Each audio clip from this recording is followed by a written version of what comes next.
there's something calling. It's calling me every day. If taking a chance is a crime, then I've got hell to pay. I've been walking the streets in my mind, trying to find a new day. Keep on searching until I will find, until I find a new way. I'm gonna say something, I hope you don't mind. It's time to rearrange. I walk round in circles, I'm going nowhere. It's time to make a change. Hi, everyone. Thanks for tuning in. I am your host, Charles Wallace, and welcome to year 3 and a special 2024 New Year's Day edition of the Bare Essentials podcast. First off, I want to thank all of you for the support you've given me over the last 2 years. It has truly motivated and inspired me to want to do more here in year 3. And what a guest I have to kick off 2024. He's a former professional rugby player, and since hanging up his rugby boots, he has turned into an extreme adventure junkie. We're talking about seriously tough stuff here, like running the grueling 257-kilometer marathon des Sables in the Sahara, rowing solo across the Atlantic for a mind-blowing 5,000 kilometers, and he's even on his way to conquering the 7 summits, having already ticked off 5. But he's not just about endurance. He's also an Irish indoor rowing champ, smashing records over 500 meters and 1,000 meters. This man's journey from professional sports to exploring the limits of what's humanly possible, both physically and mentally, it's just incredible. And I can't wait to dive into this story and learn what drives him to these extreme feats. So, without further ado, let's jump into my interview with Damian Browne. Damian, how you doing? Thanks so much for joining me. I appreciate it. I'm doing great, Charles. Thanks for having me. Appreciate it. Well, Damian, I was really, really excited to have you on. Like I said before we started, you're absolutely the type of individual I enjoy having on the show. I personally draw a lot of inspiration and motivation from someone like yourself, and I'm glad to actually have you on and have this conversation for hopefully a lot of people to take a lot from it. So that being said, for those my audience that may not know who you are, would you mind giving a brief introduction? It would be a pleasure. I'll try and keep it brief.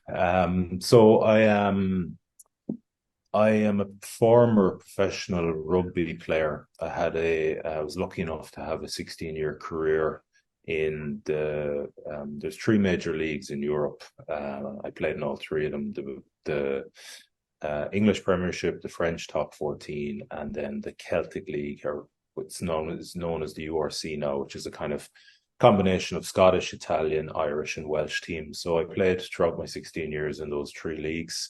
It was incredibly fruitful, formative, and challenging, as you can imagine. Came straight out of what you guys would call high school into a professional rugby environment, and I was kind of fast tracked into that because of my size. I was a bit of an outlier. As a 17-year-old, like 6'6", about 270, 280 pounds, so we don't breed them like that too much in the west coast of Ireland. So I think they just, talent scouts, etc., academy coaches just saw that and said, listen, let's see if he can swim or sink, and we'll just throw him in here. So I went straight into kind of senior professional rugby as a 19-year-old, and was lucky enough to swim, and lasted for 16 years swimming, with plenty of resistance and currents and tides, and some success as well, some following seas, I suppose. So yeah, that was a fantastic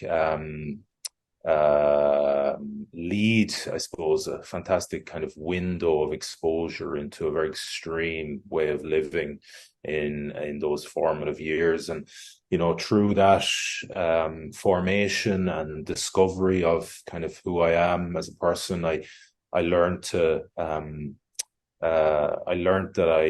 I love what is given to me on a much bigger level, deeper level, human level, by pushing my body and my mind to and past what I perceived to be the limit at that time. So I was very driven to continue that path of personal evolution and discovery.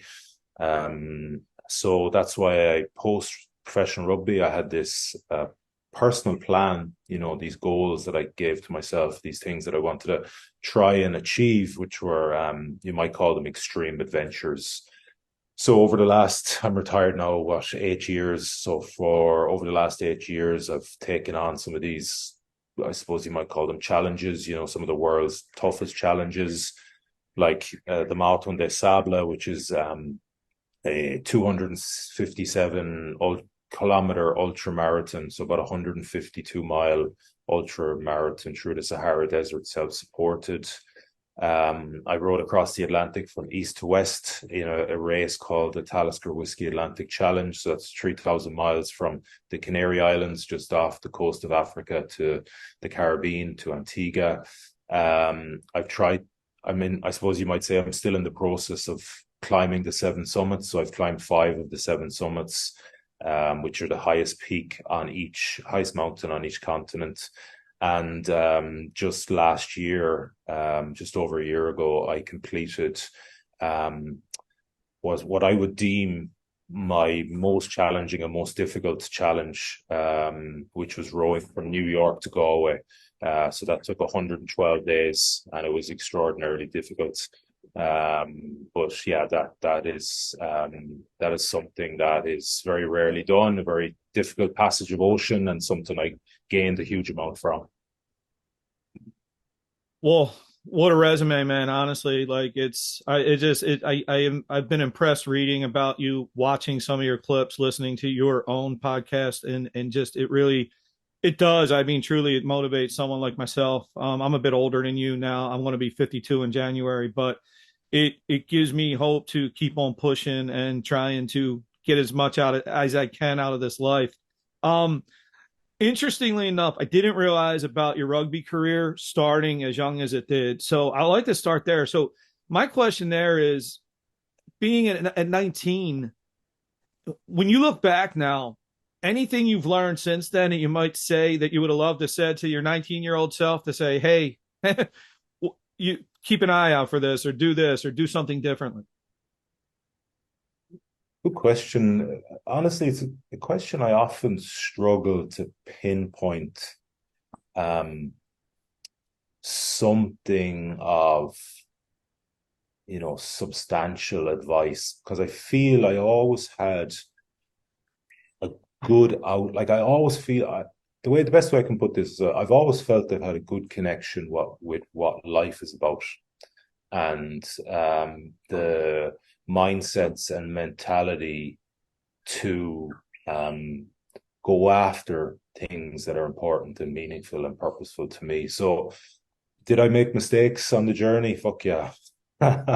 Lots, but I'd never regret mistakes. I don't look back on them because my mindset around mistakes is they're just an opportunity. There's something that has gone on in your behavior, in your actions, in your thoughts, in your ideas, that have led to this mistake. Well, there's an opportunity in that. Let's scan back through all that stuff and let's pinpoint some things so you can use that information to not make the same mistake again, and empower yourself with that information, So yeah, even though there's been a fuckload of mistakes and setbacks, I don't look at them negatively, which in some cases can be really like a strange, even for myself, a strange mentality, because there's a lot of pain with some of them, but still my overriding outlook is, well, you can look on this positively or negatively. That's your choice, and I choose to look on it positively.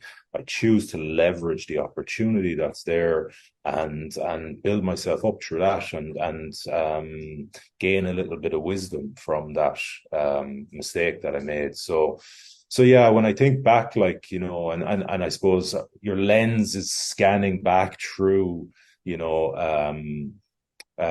with that bias towards a mistake or a negativity, and then I'm like, well, yeah, okay, but still, I even though I made plenty of mistakes, on that journey from 19 to where I am now. I don't regret any of them, and I'd like to think I've used most of them positively. So yeah, hence where I always struggle to pinpoint something where I would like say to my 19-year-old self, because the idea here is not to avoid pain or mistakes. The idea here is to explore.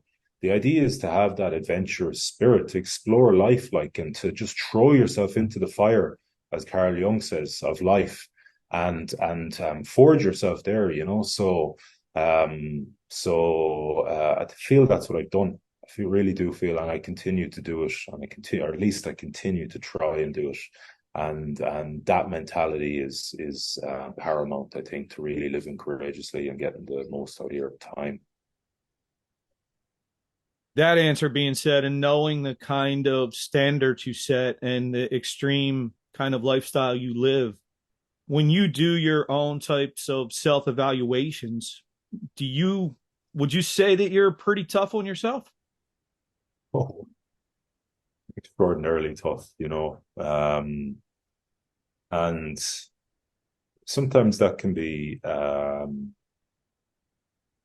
difficult. It takes a lot of emotional energy to go into those places of reflection, analysis, brutal with a filter of brutal honesty. But I found that although it's difficult, and sometimes you're not going to see the things you want to see, you're not going to see versions of yourself that you are comfortable with, happy with. It's just information. It's just information. It's information that can be used to be better, for want of a better expression. So so my whole mode of operating around that is again, endeavor to analyze with brutal honesty, because it's through that lens that you're going to see the things that may be stopping you or blocking you, or have led to this dead end in the road, and there, then you can actually, once you pinpoint those things, you have to know the source of the issue before you can start to change it, and then you can start to change it. So yeah, it can be overwhelming sometimes. It can shy away from it sometimes, but I'll always come back to it. I'll always find myself leading my lens, my witness on myself back to approaching the issue instead of avoiding it. Because what I've learned is there's great empowerment when you do that.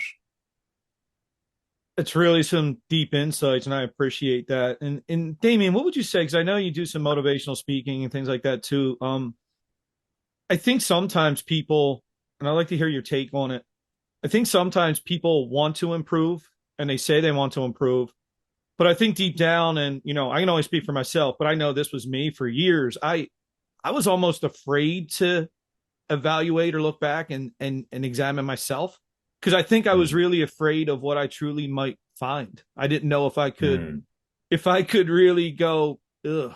I was afraid what I would uncover. I mean, what do you kind of say to that? How would you advise someone to maybe, what are the disadvantages of that? I mean, I know for now, definitely was a mistake on my part. I'd like to hear someone from your perspective, what you think of that. I think that the very first thing anybody has to understand around that is it's incredibly normal to be fearful of deep self-analysis and uncovering some stuff that you don't like about yourself, or behavior or whatever it may be. It doesn't feel nice, and we're wired to avoid those feelings, physical, mental, emotional, of discomfort, right? So first thing is, don't beat yourself up as much as you can on a conscious level. Don't beat yourself up about that fear of approach. Subconsciously, you're going to beat yourself up anyway. That's just that's happening. That's the human. Secondly, what I would say then is you have to find something, right? You have to find something bigger than your fear, bigger than yourself to drive that behavior, to approach and to delve in and to look. It has to be, that's why I talk a lot about purpose and meaning and substance. It has to be something really meaningful to for you to leverage that meaning to get past your fears or whatever it is that's blocking you. And that's why I advocate for listening to intuition, listening to that internal compass, because I feel that is communicating meaning and purpose. And taking just one step towards whatever it is saying to you.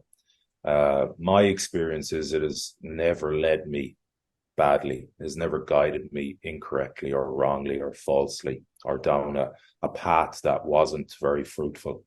So that first step, admittedly is always the hardest, but when you make that first step towards something that is important and meaningful to you, the rest is downhill.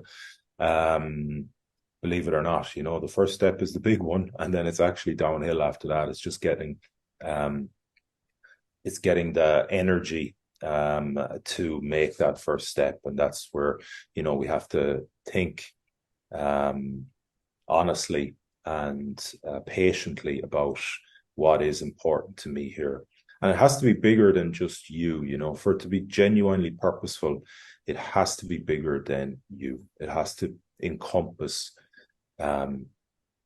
bringing something positive to people closest to you, to people maybe, a step or two or three away, friends, colleagues, and then the broader collective consciousness, if you want. If you can find something that taps into, in terms of bringing something positive to you, to the people closest to you, and to the broader section, say the broader world, well, then that will feel meaningful to you, will feel purposeful, and that'll be something that you'll, through that feeling, you'll step into, you'll step forward towards. And that's when you're getting past fears. That's when you're getting past insecurities. That's where you're getting past blockers. So in that being said, I mean, you mentioned a lot of the adventures you've had, and obviously you had a successful career in rugby. You transitioned to these adventures.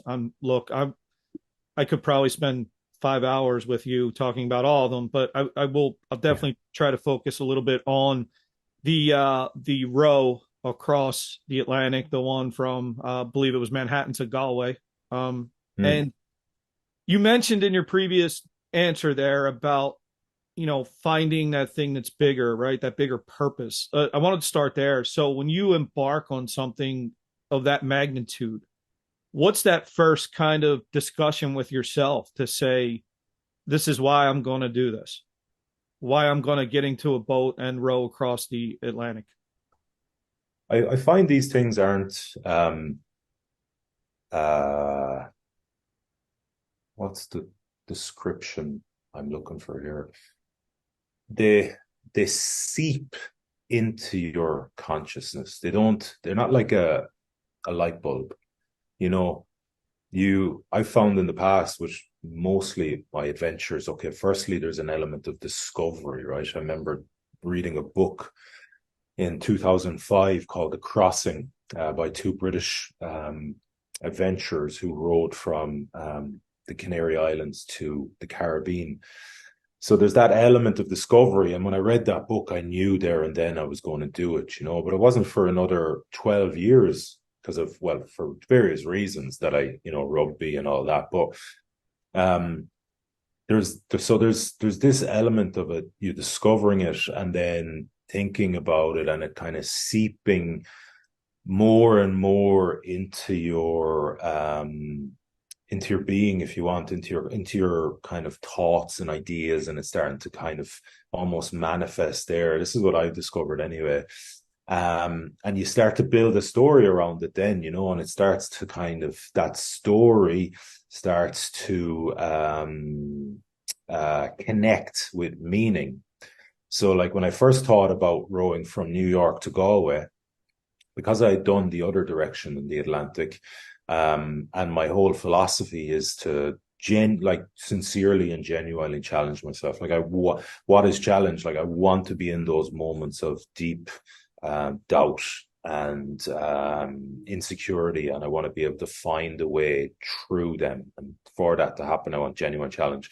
So I knew that northern Atlantic route from west to east was much more difficult. So that was why I've originally approached and kind of, that's where the idea came into my mind. And then over the course of like 12, 18 months, I started to kind of build a picture around that. And the meaning then started to expand within that picture. I started to think about the historical connections between Ireland and the US, and how, only in the kind of, 1840s, 1850s, millions of people left Ireland towards the famine to go to New York and arrived in Ellis Island and all that, So those sort of things, those sort of stories and pictures that I'd start to see through those stories start to bring more meaning to it. I started to think about myself as a 13, 14, 15-year-old back in Galway. Imagine I had the opportunity to stand on the docks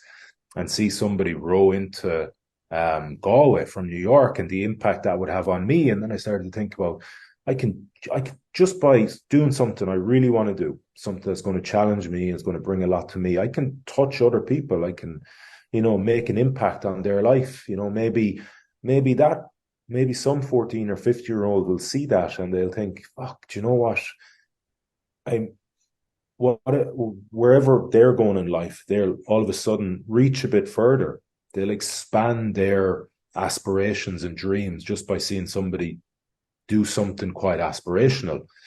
And the physical picture, like literally see that, is really important. So I started to, probably could hear it there in my voice. Like it makes me a little bit emotional just thinking about it now. So all of those things, all of those stories that kind of started to appear and grow in my mind brought a load more meaning to it, to the project, and I think that's kind of the process I've seen happen within myself. You kind of, in some way, you hit on an idea, or you discover that this is something people do, and then you start to fill in that story. Like, where is it going to bring me? Like, what is it going to give me, and what is it going to give other people around me? And that's what builds the meaning. And that meaning is the thing that's going to get you through those moments of extraordinary doubt, those moments of despair, those moments of incredible discomfort, and that happen on it like a thing like an ocean row.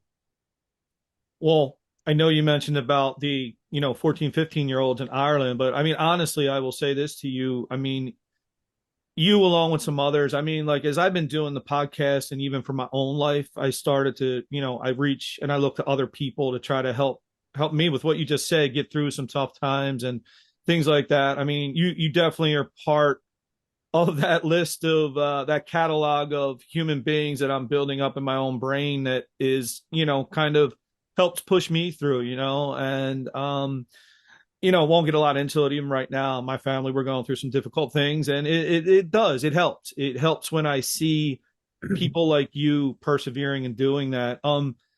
Damian, I'd like to set the picture though, because one thing that really was eye-opening to me was watching some video of you in the boat.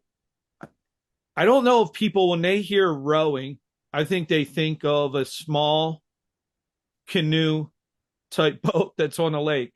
I know when I watched some of the video of you doing this, and how big is that boat actually? Because that's, I literally looking at it, I'm like, I don't even know if I would have the strength to be able to row the boat. Number one, I mean, how big is that boat that you're actually in?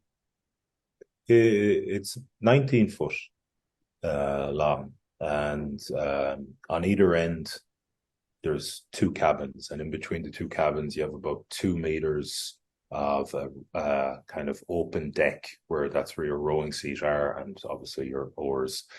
On the front of the boat, the bow cabin is just a little storage area. Like, you wouldn't fit in there I mean, you would, but it would you wouldn't want to, Mm. and it would be extraordinarily uncomfortable. But if you had to, you could, and I know people have. And then on the other end, there's another 2 meter cabin, and that's real basically that's your main space, living space. That's where there's a little bed. There's all your electrics. There's your water desalinator, and you leave on an ocean row with everything you need to survive on that little 19-foot boat, 6.1 meters. Um, so any scenario you can imagine happening from day to day in your regular life, when you leave on an ocean row, you have to be prepared for that. Can you imagine the detail you have to go into to be, or like you have to be thinking about, what if I get a toothache? You know, like 50 days, like there's nobody coming, there's no dentists coming to help you here. You know, you have to be thinking about like all these extraordinary situations that can arise, and you have to have something on that boat to deal with them, because you know, once you're outside 500 miles from land, you're outside rescue in terms of Coast Guard.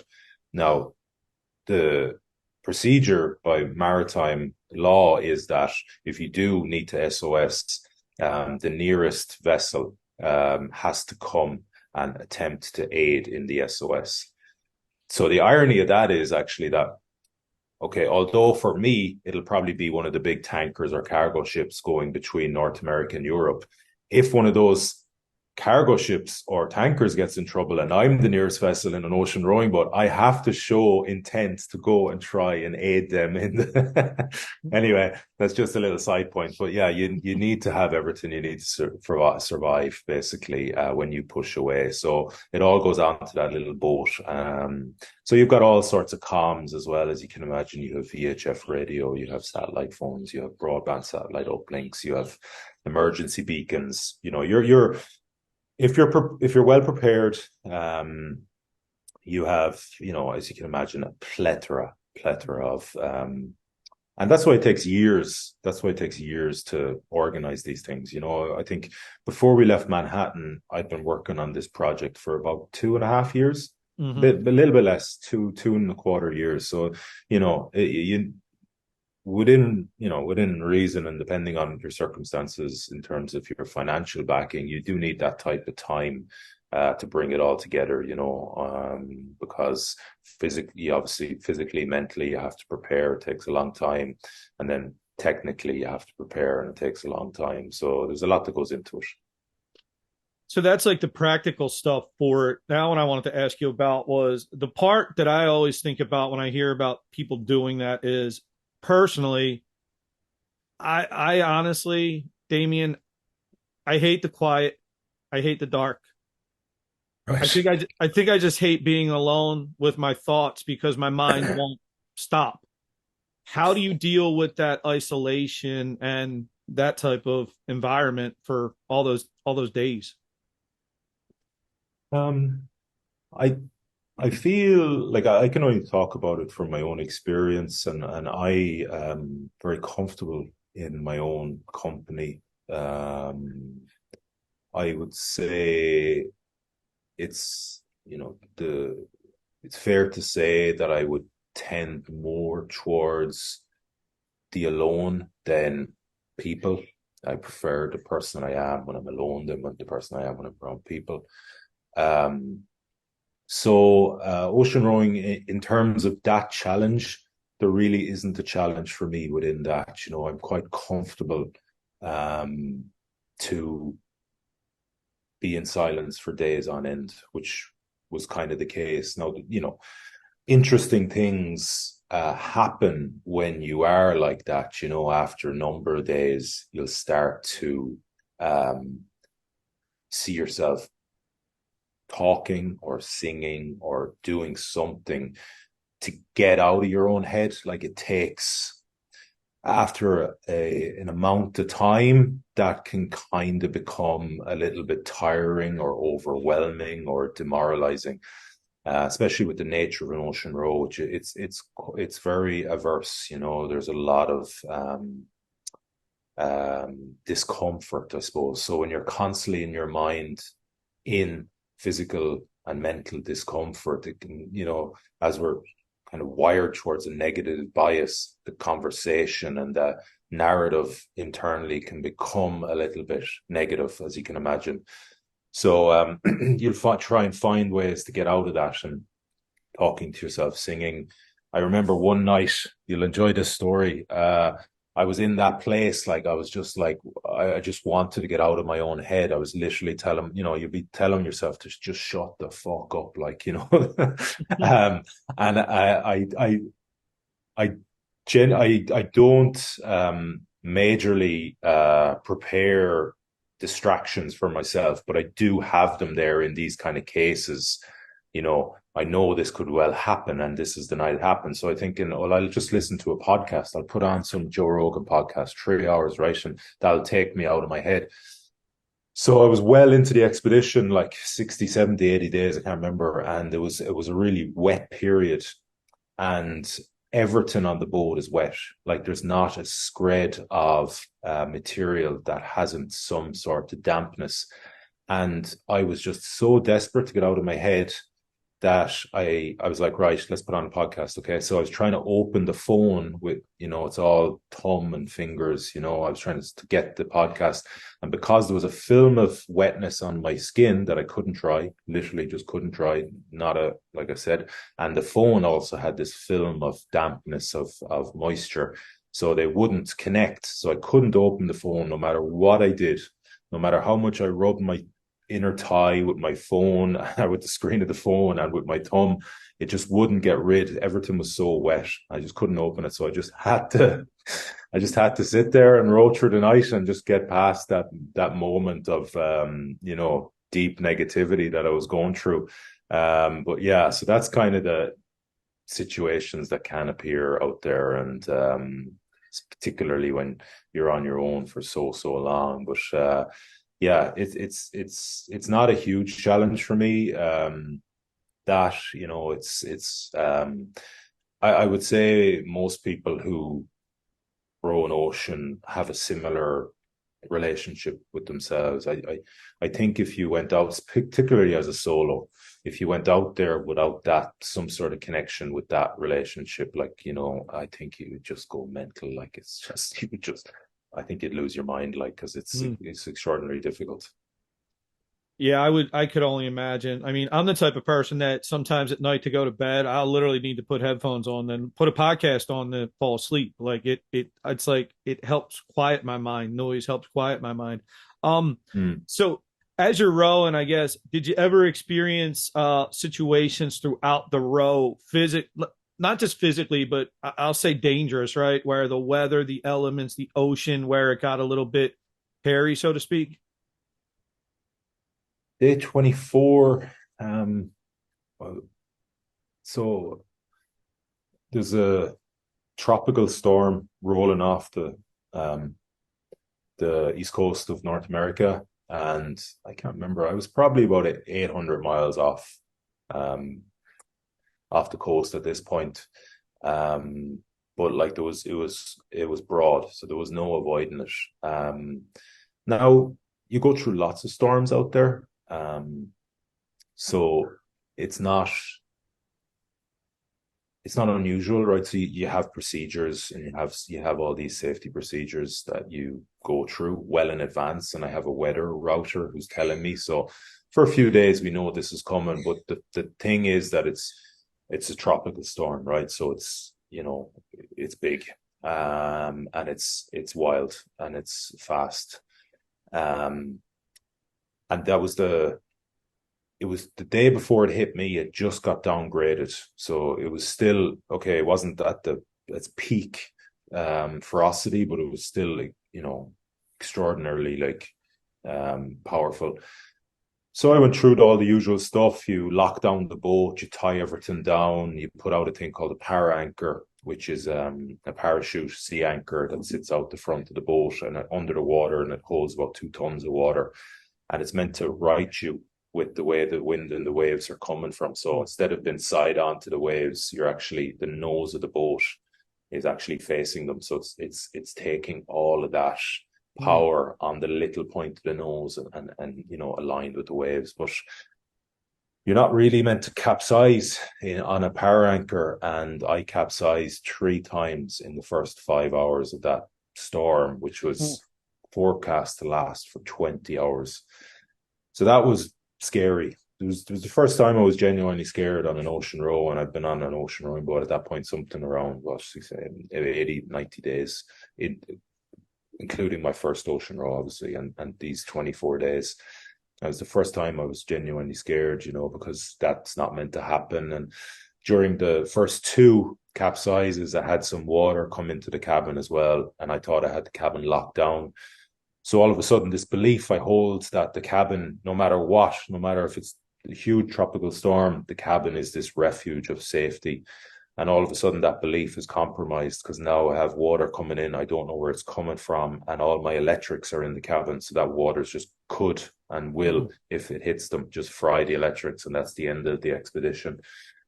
So you can imagine the next 15 hours waiting for that storm to finish and just waiting for capsize number 4 to come. Now, it never came, but it didn't make that 15 hours the longest 15 hours of my life. Like, it was just like a sitting duck, just waiting. And it's not the actual act of the capsize that is a problem. The problem is the state of anticipation and what that does to you as a human, the neurochemicals, that state of an anticipation of a fearful event does, and how that feels. Like that's extraordinarily uncomfortable physical, mental and emotional feeling. So it's just that helplessness, that you're sitting there in for so long, waiting. So yeah, that's the moment. Like that's the day that just sticks out like a sore thumb when I think about that. Man, and just so I understand this right, and you caught me off guard with that. I was not expecting that part. I didn't realize that happened. When you say capsize, you literally mean the boat upside down. Did you end up in the water? No, so I was in the cabin. I have in the past ended up in the water through a capsize, but during these three capsizes on day 24, obviously I knew this was coming. So I locked down the boat and I retreat into the cabin, and you just wait. And the first one, I was sleeping, believe it or not, in this state, because what else can you do, right? Just kind of sleep and eat and think. There's not much else you can do. And I gotten up to I just woken up and I was like, let's have a look, see what these, this tropical storm is bringing in terms of the size of the waves. I was actually trying to get a video of it out through the condensation full cabin hatch. And as I was trying to get the video, I capsized, and you can see on the video the water coming in on top of the phone. So so the boat goes a full 360 degrees. That's a capsize, and these boats are designed to self-right. So as long as the cabin hatches are sealed, closed, and then all the weight is underneath the boat, underneath the waterline, all the ballast. So once the sea turns the boat over with the weight on top, and these 2 air pockets of cabins are air pockets, then the boat will just flick itself back to self-right. Wow. That's definitely I wouldn't have survived that, man. I would have probably had a heart attack. The first capsize I ever went through was on my first ocean row, and I was fast asleep in the cabin.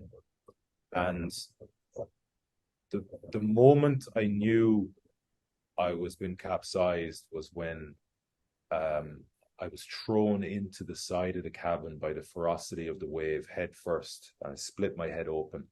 So the way I try to describe this to people is imagine you were asleep in your bed. You're in that deep state of rest and recovery, and somebody tiptoed into your room with a hammer in their hand and they swung it into your face. That's what that was like. That's how I woke up, with this shock of pain as my head, because the power of the wave, it literally lifted me up and threw me into the side of the cabin, and I smashed my face. And I was going around 360 degrees, obviously, with the boat, and I was waking up and I was trying to figure out what the hell is happening, and there was blood everywhere. And so Jesus God, man. I Yeah. Man, Damian, I swear, man, I could be walking by the deep end of the pool. If somebody pushed me in, my heart will race like crazy. I can't even imagine. Jesus, God, that'll wow. Mm. Well, all right. So you get through all that, um, and as far as your mental state, just even family, things like that, like what does it ever start to get to you? Like you almost get to the point where like I just need this to be over. I need to finish this. Like, do you ever get to that point during it? I think it's a constant state while you're out there. It's a constant kind of focus, like, because I go into these things with a kind of performance mindset. I'm out there to perform, and I'm out there I know this sounds weird, right? First ocean road took 63 days. Second one took 112 days. And it sounds weird when I'm going to say it to you is I go into them to get across as fast as Mm-hmm. possible. So when I have that attitude that I want to get across as fast as possible, you're constantly, you can't help your mind constantly think about how long is left, how far is left, how long is it going to take. So you end up in, that's a very frustrating state to live in. It has, because it's not within your control. I can't do anything about the distance left. I can't do anything about the time left. I can't do anything about the number of days. I can only do something about a few things in the here and now, right? A few actions that are within my control. So it's this kind of to and fro in terms of in your mind between having that focus, which is clearly important, right? You have to have a goal, but understanding that that's fine, and then to kind of leave that there and to bring your focus back to the actions that are in your control here and now, because both of them have differing effects, positive and negative, on your mental state.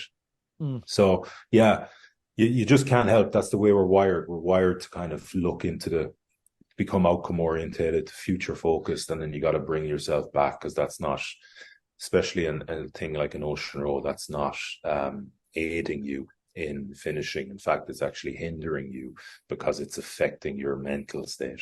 So which is affecting your performance. So you got to constantly keep bringing your mind, redirecting your mind back into the here and now, the present moment, and focusing on what's in your control here and now. So yeah, it's that's just the way it works, and yeah, it's a battle that has to be taken on. So I could talk to you all day about your adventures. I'm not going to do that though. Well, I know I want to be respectful of your time. What one of the last two questions left, I think two of the last things, but between your rugby career, your adventures, I see with your content on social media, I know you do motivational speaking, and um, you seem extremely purposeful with your content. And are you are you trying now to really put a message out there and to help others through what you've experienced and what you learned? Are you really taking purposeful steps and action to be somewhat of a motivational person or and to help others? I don't see it like as I just I've learned a lot from living a certain way, and it's given me an extraordinary amount as a human. Like it's empowered me. Like I have deep levels of self-belief, self-respect, self-worth, and um I've done it the hard way. I had no guide, no mentor, no coach. I just done it all through my own purpose and intention and application. Uh, so I feel a duty to share that as best I can, because it's profoundly impactful on the human. If you live, act, think, be a certain way, um, the effect that has on your experience of life is extraordinary. And I'm not going to my grave not having tried to share that message. So so that's it really, I think it's a noble thing to try and impact somebody's life positively through what you've learned and discovered yourself. And I feel that there's a certain way, a path that you can walk. At least some people, might be for everyone, but some people can walk that they can turn their life around. They can change their life. They can see life differently. They can have a different experience of life internally and externally. And yeah, I think it's a good thing to try and share that with people. Yeah, man, that's such an awesome message, and it resonates with me, man. I so appreciate it and your willingness to come on here. The last thing I did want to ask you is any future plans for any adventures that are upcoming that you can share with us, and also I wanted to give you a chance to actually plug and talk about just your the documentary, because I think I want to make sure people are able to get their eyes on that. So, documentary, yeah, just believe it or not, I've always wanted to have a documentary on. Again, it comes back to that last message, right? How do we get to people? How do we share this thing? And I always thought a documentary is the perfect way to do it because, you get to this much larger audience and it's a story. People love stories. We all love stories. So I just, I always wanted that to happen. So the first one I ever got to, and it nearly didn't happen, but we achieved it with the last Ocean Row from New York to Galway, and it just launched 2 nights ago in Ireland. It had the backing of an Irish TV channel called RTE. So they wanted a 50-minute made-for-TV version. So that's out there now, but they just wanted it for Ireland. So we have the rights to bring a feature-length 90-minute version to worldwide audiences. So we're hoping and trying to make that happen with maybe some sort of streaming service. Like it'd be amazing to get it onto Netflix or Amazon Prime or whatever. So hopefully that'll happen. It's called Man versus Ocean. If people want to check it out on the RTE player, they should be able to do that. But hopefully you'll be seeing a longer feature-length version because we had 100 hours of footage and we had to fit that into 50 minutes. As you can imagine, there's a lot of the story that's been left on the cutting room floor. So that's Man versus Ocean, the documentary. That would be very exciting. It's great if nothing else happens. It's a beautiful piece of work that's out there now. But hopefully we can expand on that. And myself, future, I don't have any big adventures planned right now or in the making for a number of reasons. I feel that the right thing to do post a big adventure is to step back and give yourself time for your cup to refill. Like I put so much into these things, physically, mentally, emotionally, and I think the most important one there is emotionally. Like the cup was at least felt well and truly empty after a 3-year project like that. So you got to just let that organically refill. And so that's the first thing. Second thing is family. I have to be, and I am respectful of their sacrifice. And we have a young family. We have a 2.5-year-old and a 3-month-old. So, it's an extraordinary thing to ask of them. Like I was gone for 4.5 months on the ocean. Like, that's my partner Roselle taking care of our daughter for 4.5 months on her own. Like that's a lot. So, I need to be respectful of that and can't be rushing off again to prepare and do another adventure. I think that's only right and fair. And those are 2 values that are important to me. So we'll give it some time. There'll definitely be something else. I think now my focus right now is